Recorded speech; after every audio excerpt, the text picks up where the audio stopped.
Hello, everybody. Do you ever wonder whether you are doing enough to help others? Do you ever wonder, should I be giving more than I'm actually giving? Should I be doing more? What's my role here on earth? And are you questioning yourself as to whether you're acting from ego or from soul? Well, yesterday I had a situation turn up and I addressed it in a certain way. And then I was having these thoughts afterwards. Did I do enough? Could I have done more? So I'll let you know as to exactly what happened, and I'd love to know your thoughts. And then what I did was I analyzed it according to the teachings of A Course in Miracles. And so what actually happened yesterday was I was sitting by the beach and a young girl walked up to people in front of me and she was completely soaking wet and she was distressed and she was crying and she was asking for help. And I saw her go to one person and they didn't help her.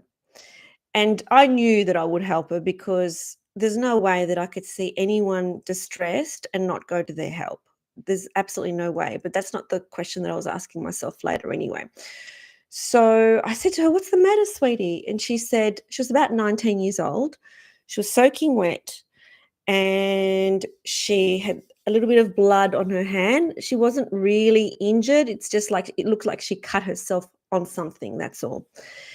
And she said, "I need help. I need help. Can you give me $50?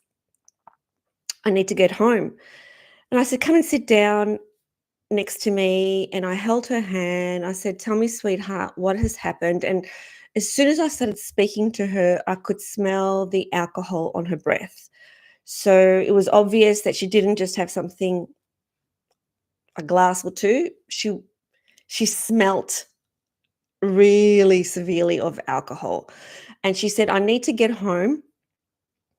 Can you give me $50?" And so I said, "Just let me know what's going on, what happened."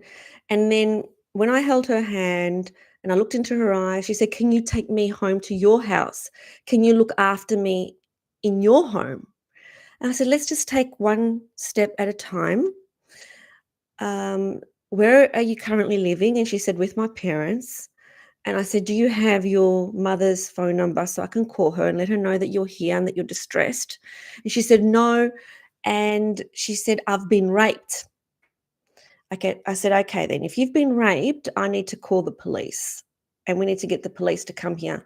And straight away, when she responded to me, I knew that that was not the truth because she said, "No, no, no, no, don't call the police. I don't want to go to the police and I don't even know who raped me. And I don't want to go to hospital and I don't want to go to the police." And she was adamant and she was getting more distressed every time I said I was going to call the police to get her some assistance and to give her some help. And then I was thinking of calling the ambulance, and she said, "No, I don't want to go to a hospital. I don't want to go to the police. I only want to go home." And so I said to her, "Okay, give me the phone number of your mum and I will call her." And so I called her mum. She didn't pick up. And I imagined that she didn't pick up because it was a number she wasn't familiar with. And so I said, "Look, she hasn't picked up. What about if you call her?" So she called her, and her mum said to her to catch the bus home. So this young lady who was 19 years old, she was obviously intoxicated. She had a bit of blood on her arm, and she was soaking wet because she'd been in the water because I was at the beach. Her mum basically said, "Catch the bus and come home." And so I had a few things going through my head, like, should I take her home and look after her? Like, should I take her home, give her a shower, wash her clothes, and take care of her? That was the first thing that was going through my head. The second thing that was going through my head was, should I order her an Uber and send her home with an Uber? And the third thing that was going through my head was, should I give her $50? Because that's what she asked for. And when I stayed present in terms of what I felt that she needed, um, I did speak to her. I did honestly, when I was looking at her and speaking to her, I was actually holding a lot of love for her because my heart was going out to this young lady who was obviously so distressed. Meanwhile, because I had left a message with her mum, so the young girl starts to walk towards the bus stop, and she says, "Nobody cares for me. Nobody cares for me in this world." Her mum rang me up, and I said, "She's going towards the bus right now." And her mum said, "Is she intoxicated?" And I said, "Yes, she is." And she said, "That's common." So it was not unusual for her daughter to be intoxicated. And so I said to her, "Do you want me to go after her?" And she said, "No, there's only so much that we can do. She needs to catch the bus home." And so as I was walking home, I yeah, my heart was like really breaking for this woman, and also for this woman's mother who has to see her daughter in this state of distress and in this addiction cycle. And so I said to the mother when I was on the phone with the mother, I said, "I'm just sending you prayers." And later on, when I came home, because I'm reading A Course of Miracles every morning and every night, and for those of you who don't know, A Course in Miracles is the true Bible. Um, it is channeled, um, the words of Jesus, and it is the most incredible, beautiful book. And when you read it, you really feel it. You really feel that this is the word of God. And what A Course of Miracles teaches is that your role here is to extend love and to see people through the lens of love. It's not to save, it's not to fix, it's not to solve other people's problems. It is to see them through the lens of love. And so, even though I wanted to save and I was feeling a bit guilty about actually not taking this young lady to my house and housing her and looking after her, the fact is I did show her love and it wasn't fake. I really felt the love for her. I did hold her hand. I did, speak to her in a very loving way, and I listened to her. A Course in Miracles teaches that every choice is either following the ego or following God. And what ego wants to do is rush, control, um, whereas God is all about presence and love. So, in that moment with this particular lady, I was not there to be her savior. So if I had taken her home, given her a shower, looked after her, I'm not equipped to look after an intoxicated person in my home. Like, I don't know what her body needs. I don't have a drip machine or anything like that here.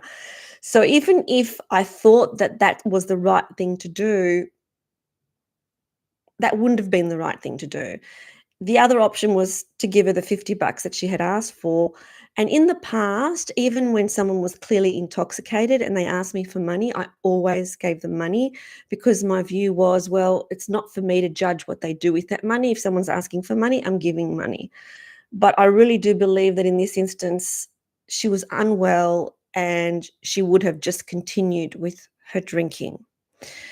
And so the other option was to show her love, see her through the lens of love, hold her in that moment, and then let her do what she needed to do. And all she wanted to do was to get home. That's what she wanted to do. So I had connected with her mother. Her mother wanted her to get home with the bus. And so I basically saw her through the lens of innocence. I extended love, and later on, when I thought about it, it was the most compassionate choice that was available to me because I didn't judge, I wasn't afraid. So, this is what A Course in Miracles means when it says that what you actually do doesn't matter. It's what you're holding in that moment that matters. So whether I called the police or the parents or just simply sat with her, what matters is whether the choice that I made in that moment came from fear or from love. And so when we make any choices out of fear, that is coming from the ego. When we make choices out of love, that's when we're aligning ourselves to God. And A Course in Miracles says that every single second of the day, we make we make choices according to whether it is the ego or it is God. And so in the situation that I just talked about, you might have thought, no, that's not egoic to want to take her home and take care of her, but it is, because the ego wants to save. The ego thinks that it's in charge. The ego thinks that it needs to do something quick, as opposed to just trusting that everything will be fine and you just really need to sit with her in presence and in love.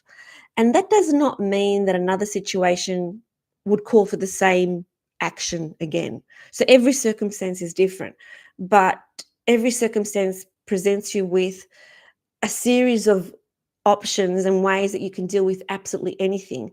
And so it's all about being present and looking from the lens of love. And it may well be that looking from the lens of love next time is to give someone a whole stack of money, because that might be exactly what they need in that moment, which is what I have done in the past, with no problem at all. But in this instance, I really felt that what I needed to do was show her love and call her mum. So I want to ask you this question. When you're faced with a situation that feels overwhelming, it feels a bit messy, are you going to rush to control it, fix it, or will you just pause and just let love guide you? Because when you sit in that pause and in that silence, you know what to do. You know how to treat people, you know how to speak to people, you know how to show love to people, and you know what the next best thing is, which is not to save, not to control, not to take over, but to just sit in the presence of love. So I would really love to hear what your opinions are on this. What would you have done if you were presented with this exact situation that I was presented with yesterday? And just to close the loop on that story, the police called me later on that afternoon.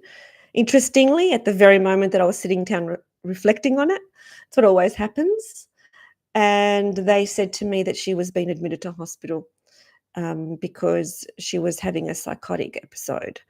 And so, in the end, everything that needed to happen for that young lady did happen. And I just closed it off by sending prayers to her and to her mum and to her family and to everybody who's affected by the darkness of addiction. And so I'm still interested to hear as to what you would do and how you would respond in that particular situation. Sending you so much love, and remember, always, always, always, always live in truth.